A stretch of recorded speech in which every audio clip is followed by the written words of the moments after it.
If you want to make your audio sound smoother and more professional in Audacity, the adjustable fade effect is a really useful tool to know. In this video, I'll show you exactly how to use adjustable fade in Audacity, step by step, so you can create a clean fade in with more control over how the volume rises. If this tutorial helps, make sure to hit the like button and subscribe for more easy software guides just like this.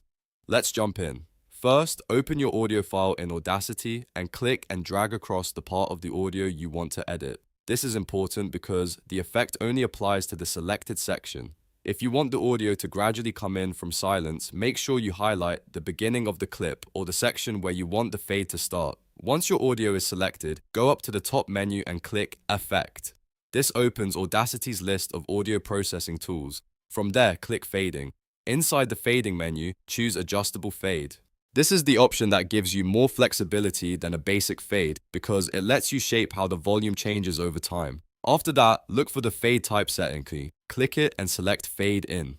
This tells Audacity that you want the audio to start quieter and gradually increase in volume. If you were doing the opposite, you would choose a fade out. But for this example, we're focusing on a fade in. Once Fade In is selected, Audacity will apply the effect using the settings you chose.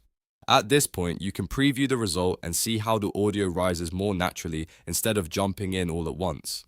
That custom curve control is what makes adjustable fades so helpful, especially when you want a softer intro, smoother transitions, or a more polished listening experience. When everything looks good, click Apply to finalize the effect. Audacity will process the selected audio and your fade in will be added right away. You can then play the track back to hear the difference and make sure it matches the style you want. And that's it.